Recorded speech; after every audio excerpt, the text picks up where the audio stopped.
Bismillahirrahmanirrahim. Assalamualaikum warahmatullahi wabarakatuh.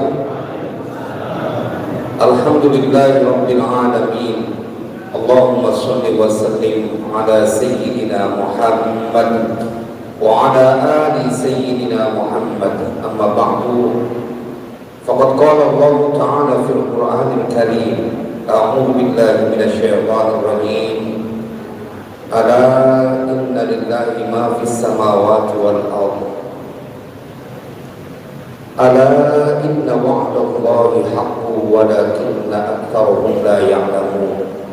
Huwa yuhyi wa yumiitu wa ilaihi turja'un. Shadaqallahul 'azim. Ayyuhal jam'ul karim.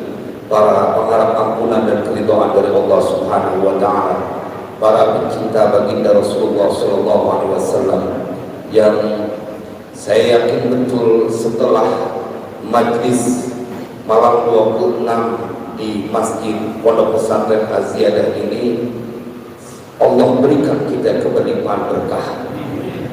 Nanti kita ngaji dalam waktu yang singkat. Siapa kita menurut Al-Quran yang malam ini hadir di tempat ini? Siapa kita menurut Nabi Sallallahu Alaihi Wasallam? Dan apa yang akan kita dapatkan supaya kita menjadi orang yang optimis dan kemudian bersyukur bisa hadir di majlis. Bayangkan dua keutamaan yang sudah pasti kita dapatkan: menghatamkan Al-Quran dalam sholat dan menghatamkan Sahih Bukhari, Sahih Muslim. Belum lagi keutamaan kita qiyamul lail di malam bulan Ramadan. Rasanya nggak cukup 1-2 hari untuk membahas ini, tapi saya akan menyampaikan sesuatu la yudraku kulluhu, la yudraku kulluhu. Sesuatu yang kita nggak bisa raih secara keseluruhannya, bukan berarti kemudian kita tinggalkan secara keseluruhan. Sebelumnya izinkan saya menyampaikan penghormatan buat guru kita Mukarram al-Muhtaram Kiai Haji Muhajir bin Kiai Haji Ahmad Zayadi Muhajir. Hadir juga Al-Habib Shalih bin Bakir Al-Atas. Para kiai, para asatidz yang maafkan saya tidak mampu menyebutkan namanya satu persatu karena kejar-kejaran waktu untuk mengurai hikmah yang begitu dahsyat dari majlis khatmil Quran dan majlis khatam kitab hadis. Saya punya waktu berapa menit? Baik jemaah, saya mencoba menelaah yang di balik fikiran dari Allahyarham Abu Haji Ahmad Zayadi Muhajir ketika tradisi menghatamkan kitab Sahih Bukhari sebagaimana disampaikan tadi oleh pembawa acara sejak tahun 60-an. Saya mencoba menghitung 60 tahun lebih berarti di masjid ini dihatamkan berkali-kali Sahih Bukhari. Gerangan apa sebabnya sampai buya dalam tanda kutip begitu kepincut dengan Sahih Bukhari? Jemaah sekalian berbahagia, maka kita akan dapatkan kisah dalam Muqaddimah Fathil Bari, Hadis Sari Muqaddimatu Fathil Bari, karya Tuan Syekh Hajar Al-Asqalani, ketika beliau menceritakan ada ulama jagoannya fikih Syafi'i. Jagoannya disebut Ustadzul Ustadzi, orang yang sangat zuhud, orang yang mempunyai ilmu begitu luar biasa. Tapi dalam kitab itu diceritakan dia ditegur sama Rasulullah Sallallahu Alaihi Wasallam. Namanya Abu Zain Al-Marwazi. Ketika beliau bercerita, kuntu naiman bainar rukni wal maqami, aku tertidur di antara rukun Hajar Aswad dengan makam Ibrahim. Fara'aitu Nabiya sallallahu alaihi wasallam fil manami, dan aku melihat Rasulullah dalam tidurku. Ini menjadi pembuka. Beruntungnya engkau hadir, mendengarkan dan ikut terlibat dalam pembacaan Sahih Bukhari. Kita akan lihat kedudukan dari Sahih Bukhari, sehingga saya menduga berbaik sangka ini diantara alasan kenapa Abu Kiai Zaini Muhajir mengajak kita untuk berada di majlis Sahih Bukhari sejak tahun 60-an. Ketika beliau bercerita tidur antara rukun Hajar Aswad dan makam Ibrahim dan mimpi ketemu Rasulullah. Fara'aitu Nabiya sallallahu alaihi wasallam fil manam. Faqala li. Maka dalam tidurnya Nabi bersabda kepada ini Abu Zaid al-Marwazi. Dakwaannya ulama Syafi'i, lahir tahun 301. Kalau Tuan Syekh Imam Bukhari kan 194 Hijriah. Ini 100 tahun kemudian ada seorang yang disebut jagoannya fikih Syafi'i. Kerjaannya ngaji kitab fikih Syafi'i. Dan kemudian begitu dia sedang tertidur di antara rukun Hajar Aswad dan makam Ibrahim, dia mimpi ketemu Rasulullah dan langsung ditegur oleh baginda Rasulullah. Ya Aba Zaid, sabda Nabi kepada beliau, ila mata tadrusu kitab Syafi'i. Ente mau sampai kapan belajar kitab Syafi'i? Wala tadrusu kitabi. Dan ente kagak mau belajar kitabku. Kaget. Ente mau sampai kapan ngaji kitab Syafi'i melulu? Kapan ente mau ngaji kitabku? Begitu tegur baginda Rasulullah kepada jagoannya fikih Syafi'i, Abu Zaid al-Marwazi. Jemaah, dia kaget dan kemudian bertanya, wa ma kitabuka ya Rasulullah? Kitabmu apa ya Rasulullah? Dia kaget, ternyata Rasulullah punya kitab. Apa kitabmu ya Rasulullah? Sehingga dia mendapatkan teguran, mau sampai kapan ente ngaji kitab Syafi'i sementara ente tidak belajar kitabku? Tanya Nabi. Ketika ditanya, wa ma kitabuka ya Rasulullah? Apa kitabmu ya Rasulullah? Jawab Muhammad bin Ismail. Imam Bukhari nama asli Muhammad bin Ismail. Yang disebut kitabku adalah kitab hadisnya Muhammad bin Ismail. Sahih Bukhari diklaim oleh Nabi, itu kitabku. Sallu ala Nabi, sallu ala Nabi. Yang tadi baru kita dengar adalah sebuah kitab yang Nabi mengakui itu adalah kitab beliau. Saya menduga dan berbaik sangka ini dia salah satu alasan kenapa boleh jadi Abu Zaini Muhajir mengkaji kitab ini, karena saking cintanya kepada baginda Rasulullah sallallahu alaihi wasallam. Orang yang kalau cinta akan mencintai apa yang dicintai oleh baginda Rasulullah. Beliau Nabi sallallahu alaihi wasallam begitu mencintai, dan bahkan karya Sahih Bukhari sudah diverifikasi oleh baginda Rasulullah. Maka tidak berlebihan ketika ada ulama yang kemudian menyebut Imam Bukhari sebagai ayatun min ayatillahi tamshi 'alal ardi. Dijulukin Imam Bukhari adalah tanda dari tanda-tanda kekuasaan Allah yang dia berjalan di atas permukaan bumi. Itu Imam Bukhari. Karena jemaah sekalian berbahagia, Imam Bukhari ketika diimpikan oleh muridnya, penulis Muhammad bin Hatim, Warraqil Bukhari, isinya kitab Bukhari. Beliau melihat satu malam bermimpi. Ini yang menarik ulama-ulama terdahulu. Mereka diinformasikan tentang kedudukannya langsung oleh baginda Rasulullah. Kekiaiannya, keulamaannya, kealimannya yang menginformasikan adalah langsung baginda Rasulullah. Muhammad bin Hatim, Warraqil Bukhari, tukang tulis, dia bercerita, Ra'aitul Bukhariya fil manami khalfan Nabi sallallahu alaihi wasallam. Aku melihat guruku Imam Bukhari dalam tidurku ada di belakang Rasulullah. Tidak ada. Wan Nabi yamshi, dan pada saat mimpi itu aku melihat Nabi sedang berjalan. Fakullama rafa'an Nabi sallallahu alaihi wasallam qadamahu wa ta'a Abu Abdullah qadamahu fi dhalikal mawdini.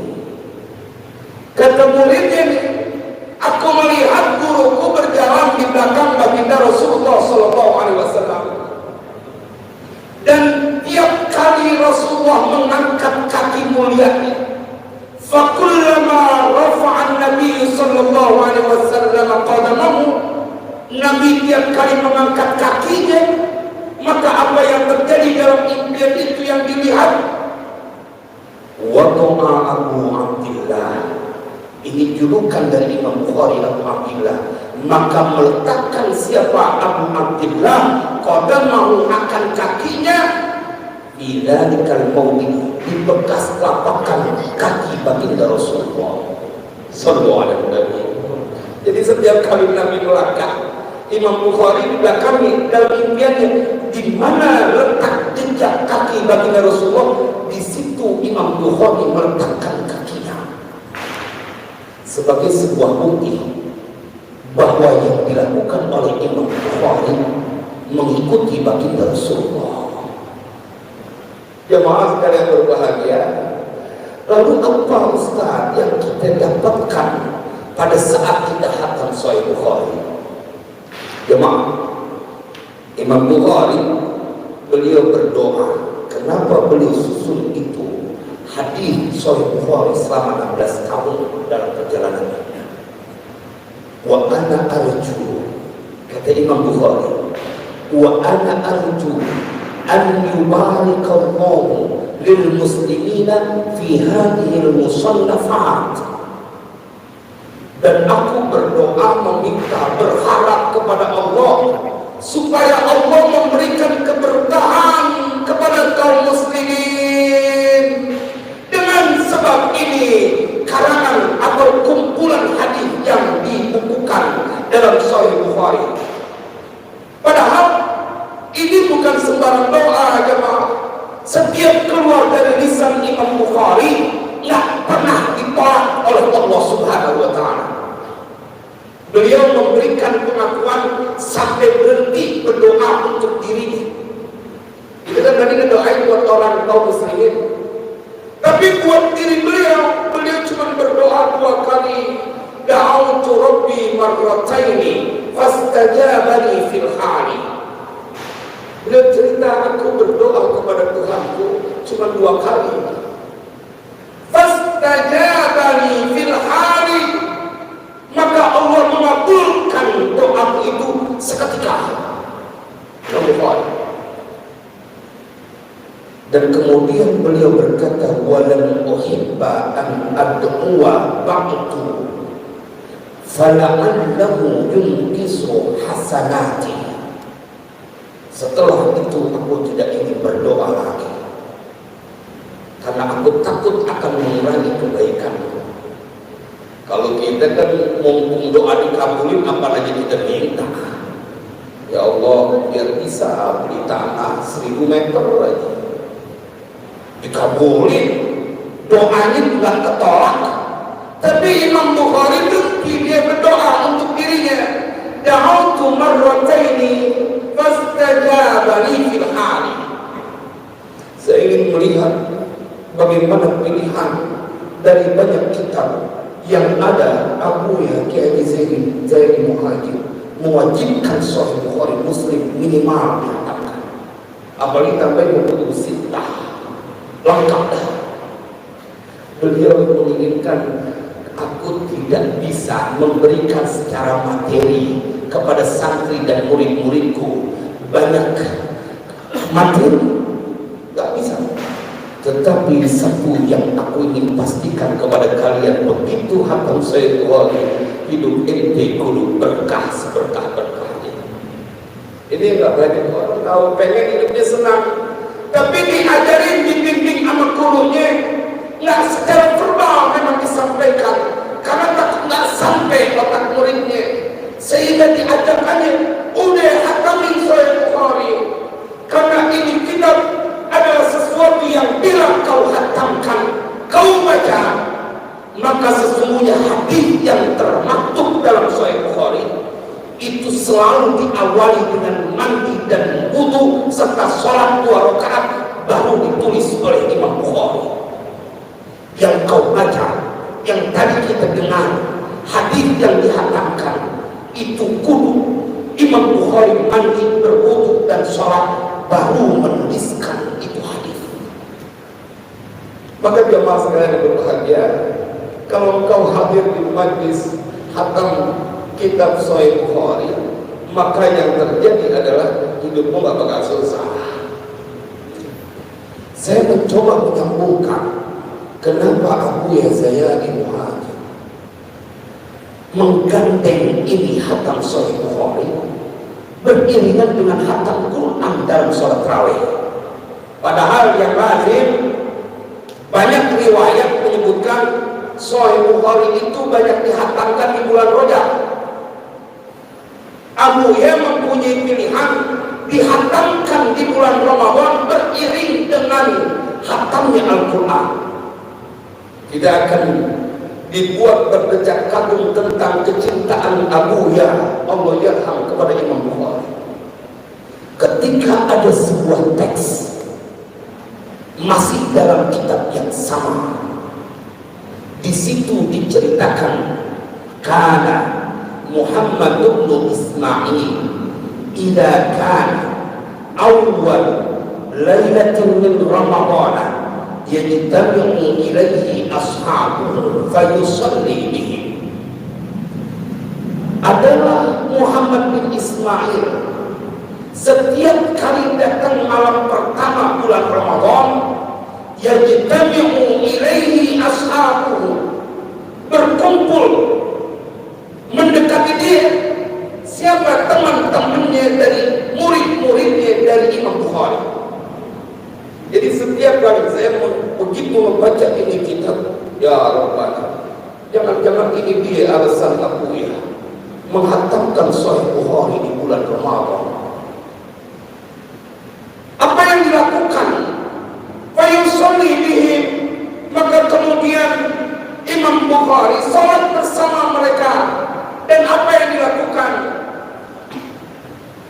Wa fi kulli rak'atin yaqra'ul Qur'an wa yaqra'u fi kulli rak'atin 20 ayatan hatta yakhtimal Qur'an. Dan beliau kemudian menjadi imam, membaca ayat Al-Quran setiap rakaatnya 20 rakaat. Jadi budaya menghatamkan Al-Quran berjamaah dilakukan oleh Imam Bukhari bersama murid-muridnya. Setiap rakaat fi kulli rak'atin 20 ayat. Dalam setiap rakaat 20 rakaat. Jadi kalau 20 ayat, kalau 20 rakaat salat tarawih, 20 ayat berarti dalam salat tarawih 400 ayat yang dibaca oleh Imam Bukhari. Mengimam sampai hatam. Begitu pulang beliau baca lagi Al-Quran setengah atau sepertiga di waktu sahur. Sendirian beliau hatamkan. Salat tidak bersama murid-muridnya. 1 rakaat 20 ayat. Dan kebanyakan giliran salat mengikuti salat berjamaah hatam Al-Quran 1 juz. Tapi ntar nungguin imam yang udah di ujung ayat baru dia bangun diri. Lalu imamnya, kok Ustaz tahu? Saya melihat videonya di YouTube. Imam mau udah diri, yang di depan ada warning light masih pada duduk. Dan kira-kira udah mau rukuk baru dah Allahu Akbar. Iya mah cakep juga sih, cakep namanya. Strateginya gitu. Strateginya keren. Tetapi jemaah memang orang-orang pilihan yang hadir di masjid pondok pesantren Az-Ziyadah ini. Masjid Al-Husna ini. Masjid Al-Husna. Oh, ternyata Muhammad bin Ismail, Tuan Syekh Imam Bukhari, menghatamkan Al-Quran dalam sholatnya, dalam sholat tarawih. Saya kemudian berbagi sadar, ini dia nih jangan-jangan yang menjadi alasan Abuya pengen menggabungkan keberkahan hatam Sahih Bukhari yang dilakukan oleh pengarangnya langsung adalah sholat tarawih dan menghatamkan Al-Quran dalam sholat tarawih, sehingga digabungkan. Sehingga ketika membayangkan mereka yang ikut di majelis ini, kayak apa mereka akan mendapatkan keberkahan malam ini. Ya maaf, pakai itu. Mari kita lihat kitab Ihya. Ketika Imam Ghazali mencantumkan sebuah hadis, barang siapa yang membaca Al-Quran, man qara'a Al-Quran thumma ra'a anna ahadan utiya afdala mimma utiya faqad istasghara ma 'azzamahu Allah. Siapa orang yang dia diperkenankan oleh Allah bisa baca Al-Quran, man qara'a Al-Quran thumma ra'a, kemudian dia melihat anna ahadan, sesungguhnya ada seseorang utiya afdala mimma utiya, yang diberikan sesuatu yang menurut dia lebih hebat, lebih utama dari apa yang telah Allah berikan kepada dia. Bisa baca Al-Quran, bisa terawih di pondok pesantren Az-Ziyadah. Dia bilang, enakan tuh orang baru punya mobil baru, enakan tuh orang udah rapi urusan lebarannya. Dia padahal sedang berada di masjid pondok pesantren Az-Ziyadah. Dia menganggap orang itu yang mendapatkan karunia besar. Maka sabda Nabi, sungguh dia telah mengecilkan sesuatu yang Allah agungkan. Shallu ala Nabi. Gak usah mengukur balasan apapun yang disebutkan oleh orang yang sekarang sedang katanya lagi asik urusan dunia. Dia gak ada seujung kuku dengan mereka yang bisa duduk dan sujud di Masjid Al-Husna. Kita lihat masih dalam kitab Ihya, ketika Imam Ghazali ingin meyakinkan buat engkau yang bersama Al-Quran, ada keadaan di mana para malaikat mengucapkan selamat saking takjubnya dan dalam tanda kutip ngirinya kepada umat Nabi Muhammad SAW. Ada sebuah hadis, sesungguhnya Allah Ta'ala qara'a Taha wa Yasin qabla an yukhlaqal khalqu bi alfi 'am. Allah membaca surat Taha dan Yasin sebelum diciptakan makhluk 1000 tahun sebelumnya. Falamma sami'atil malaikatu al-Qur'ana, maka tatkala mendengar, siapa yang mendengar? Para malaikat. Apa yang mereka dengar? Al-Quran. Tatkala mereka mendengar Al-Quran, mereka langsung mengucapkan tuba li ummatin yanzilu alaihim hada, tuba li adwabin tahmilu hada, tuba li alsinatin tantiqu bihada. Kata para malaikat, beruntung umat yang kepada mereka turun ini Al-Quran. Beruntung kepada mereka yang di dalam dadanya ada Al-Quran. Beruntung kepada mereka yang lisannya diperkenankan oleh Allah. Tuba li alsinatin tantiqu bihada, bisa baca Al-Quran, diperkenankan untuk menggerakkan lisannya membaca kalamullah. Jemaah sekalian yang berbahagia, banyak orang yang kata open giliran susah lagi ngeluh mersulah, kata orang buat bisanya cuma mersulah, uring-uringan aja. Ente ditawarin sama Buya, biarpun beliau sudah berada di alam barzah, Buya saking sayangnya sama warga tanah 80 dengan murid-muridnya, ayo datang setiap malam bulan Ramadan, kau rukuk dan sujud dalam khatam Al-Quran. Ayo datang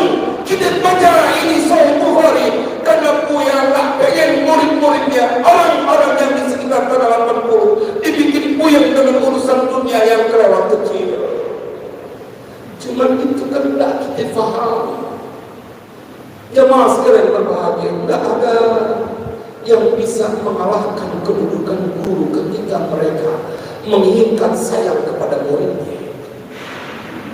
Kalau orang tua, kita akan ketemu di Al-Quran, nanti ada orang tua yang anaknya dulu disayang di dunia, dibuat gadean asal terbebas dari siksa api neraka. Tapi kalau guru, mereka menginginkan murid-muridnya tetap menjadi orang bahagia dunia akhirat. Itu kemudian alasan Imam Ghazali bila dikomparasi antara kedudukan guru dan orang tua, kedudukan seorang guru punya kelebihan dari sisi itu. Jemaah, Abu ya berada di alam barzakh, tapi perhatian dan kasih sayangnya tetap tercurah kepada murid-muridnya. Abu Yazid Muhajir, orang yang kelewat banyak bacaannya, sehingga sesuatu yang beliau tak keluarkan pada saat mengajar kepada murid-muridnya langsung diterapkan dalam bentuk perbuatan. Tugas kita emang ngikutin apa yang dicontohkan oleh guru kita, supaya kita menjadi orang-orang yang mendapatkan keberkahan. Kita akan lihat siapa kita menurut Al-Quran. Tadi dibaca surahnya sama imam kita, biar kita tahu Pak, kalau kita ini yang hadir di Masjid Al-Husna bukan orang sembarangan. Ente boleh jadi nggak punya kerjaan, boleh jadi bukan pegawai negeri, boleh jadi nggak punya banyak warisan. Sebentar, kalau ente hadir di Masjid Al-Husna pada Pesantren Az-Ziyadah, itu cukup membuktikan engkau bukan orang sembarangan menurut Al-Quran. Nah, bukan orang sembarangan. Bila kau masih mau rukuk sujud mendengarkan khatmul Quran bahkan di malam bulan Ramadan, itu menunjukkan kau punya kedudukan di sisi Allah. Kalau mereka yang nggak teman-teman terawih udah hilang di 10 hari terakhir, apalagi di 15 hari terakhir udah hilang, udah kagak ada teman-temannya sholat terawih di masjid, tandai orang yang dia tidak mendapatkan kasih sayang Allah secara utuh. Ustaz bisa kayak begitu, nanti kita baca dulu. Tetapi yang ingin saya katakan bahwa kita bukan orang sembarangan. Ayatnya tadi dibaca oleh imam kita. Tuan imam kita membaca surat Al-Bayyinah ketika ada sebuah status yang Allah sematkan kepada kita malam ini. Innal ladzina amanu wa 'amilus sholihati ulaika hum khairul bariyah. Ini kan kita hafal ayatnya. Ini langsung sebuah pengakuan dari Allah Jalla Jalaluhu yang kita hafal. Itu mereka yang beriman, berpuasa di siang hari, kendati pun mereka bisa membatalkan karena tidak ada yang melihat. Mereka tidak membatalkan puasanya di siang hari karena ada iman. Dia beriman kepada Allah. Allah menyaksikan, melihat. Istri tak ada, tetangga tak mengetahui, anak tak melihat, tak membuat dia membatalkan puasa karena ada iman kepada Allah. Dia tahu puasa yang didedikasikan untuk Allah. Apa yang terjadi? Wa 'amilus shalihat, dan dia tetap beramal kebaikan. Keluar dari rumahnya, ukuran capek mah capek. Ustaz Gosin kemarin ngobrol sama saya, waktu awal-awal sih dua juz ini sholat di Masjid Al-Husna, betis kenceng juga. 2 juz karena 5 hari pertama 2 juz, kesannya 1 juz. Tapi itu yang menunjukkan engkau sedang berjuang di jalan Allah. Yauma yukshafu an saqin wa yud'auna ila sujudi fala yastaqimun. Khashi'atan absaruhum tarhaquhum dhillah wa qad kanu yud'auna ila sujudi wa hum salimun. Nanti ada waktunya mereka tidak berdaya, tidak bisa lagi untuk sujud. Padahal dulu pernah diajak disuruh untuk sujud dan mereka badannya sehat. Wa qad kanu yud'auna ila sujudi wa hum salimun. Begitu kata Al-Quran. dia nggak mau sujud, nggak sabar nungguin habis bulan Ramadan sehingga berhenti duluan tuh sholat tarawihnya. Ramadannya belum kelar, tarawihnya udah berhenti. Ustaz kenceng amat pelan sholat tarawih, emang bergetar zero.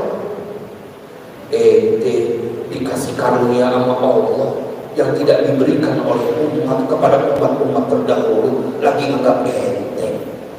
Giliran lebaran aja apa dipuyengin. Anak baju belum kebeli, bini emang dicemberut lagi. Belakangan di media sosial pakai disebarin lagi foto suami lagi babak belur, ada keterangan akibat bini belum dibeli baju. Kita mengeri aja tuh. Jemaah sekalian yang berbahagia, Allah menceritakan kita yang ada di Masjid Al-Husna adalah mereka ulaika hum khairul bariyah. Kita buka kitab tafsir yang manapun, maka akan menceritakan tentang mereka yang beriman kepada Allah dan berjuang dengan semua potensi yang dia miliki untuk berbuat kebaikan, adalah mereka manusia terbaik di permukaan bumi. Yang menyebut kita sebaik-baik manusia di permukaan bumi langsung yang menciptakan semesta raya. Maka itu Allah lanjutkan apa yang akan mereka dapatkan.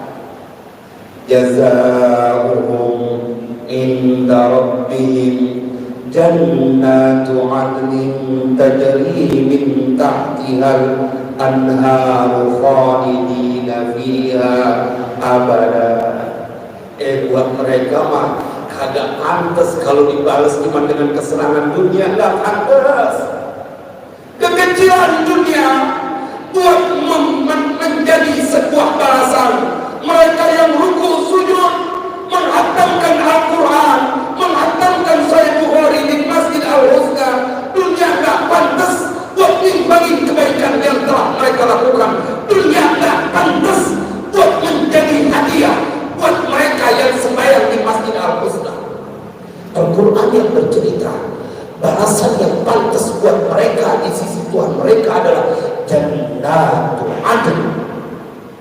Sallallahu alaihi wasallam. Yang pantas buat kita semua cuma Jannatul Adn. Itu yang paling bisa mengimbangi kebaikan dan pribadi manusia yang disebut oleh Allah ulaika hum khairul bariyah. Dari sini kita pahami, ada nggak yang bakalan dapat susah kalau udah sholat tarawih hatam Al-Quran, apalagi hatam Sahih Bukhari dan kitab hadis yang lainnya? Nggak ada. Nggak ada dalilnya yang menceritakan mereka hidup keblangsak kalau mereka demen sama Al-Quran, rukuk dan sujud menghantamkan Al-Quran. Karena yang hidup ini susah mereka yang nggak percaya dengan Al-Quran, yang disebut ma'isyatan dongka, adalah mereka yang berpaling dari Al-Quran, nggak demen sholat tarawih, demennya di depan TV menghabiskan waktu yang padahal belum tentu ketemu lagi dengan Ramadan di tahun mendatang. Saudara, ada. Dan bukan cuma itu, sesuatu yang puncak dari segala balasan yang akan kita dapatkan adalah radhiyallahu anhum wa radu anhu. Allah ridha sama mereka, Allah senang sama mereka. Kita datang di tempat ini pada saat kita rukuk sujud, kita ikuti imam kita. Kita punya harapan bahwa ini adalah majlis khatmul Quran dan khatam dari kitab-kitab hadis. Kita tahu karena Allah melihat, Allah senang sama mereka. Jemaah yang didengar kita, Rabbuna wa Rabbul malaikati warruh. Berapa orang yang kita saksikan mereka berusaha mencari-cari muka untuk dekat dengan penguasa, karena mereka yakin mereka punya kemampuan. Bagaimana dengan engkau langsung dicintai oleh dia?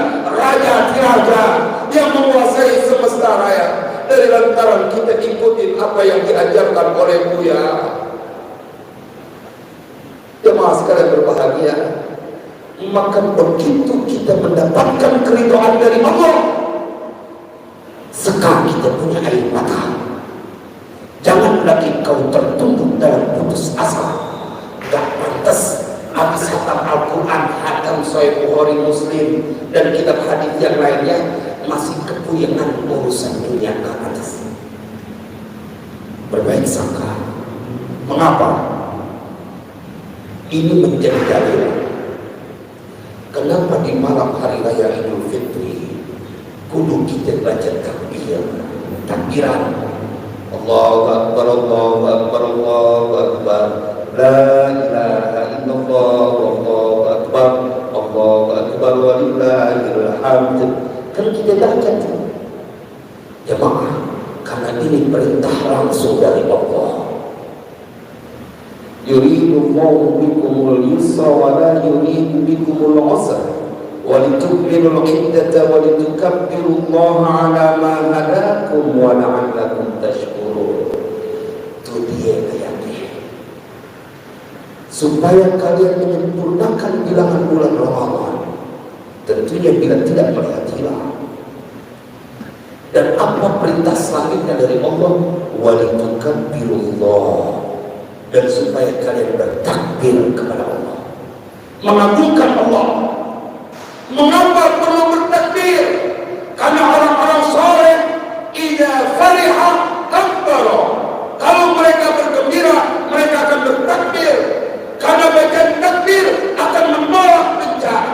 Lihat bagaimana orang tua kita mengajarkan, sekencang apapun badai angin yang ada pada saat engkau berada di dunia atau di tempat di satu keadaan, jangan pernah takut. Cukup kau kumandangkan azan, tuh angin akan berhenti. Betapapun ombak tinggi saat engkau berada di lautan, jangan panik. Cukup kau kumandangkan azan, akan tunduk itu ombak dan menjadi reda. Betapapun itu bisa bersembunyi setan dari penglihatan manusia, tapi Nabi bersabda, bila berkumandang azan mereka akan lari, bahkan maaf sambil tertutup-tutup. Itu kumandang azan, kalimat takbir. Kenapa kudu takbir? Allah yang suruh. Kenapa kita harus melakukan takbir? Ayat lanjutannya menjelaskan, wa litukabbirullaha ala ma hadakum. Kalian hendaklah bertakbir atas perkara sesuatu yang Allah telah berikan hidayah kepada kalian. Seakan ayat ini ingin menceritakan kau bisa berpuasa qiyamul lail 1 Ramadan hingga akhir dari bulan Ramadan, bukan hanya keinginanmu untuk melakukan itu, tapi Allah kelewat sayang sehingga kau diberikan kemampuan dan keinginan untuk tetap berpuasa dan mengisi dengan qiyamul lail. Supaya diundang lagi, sampai di sini. Wassalamualaikum warahmatullahi wabarakatuh.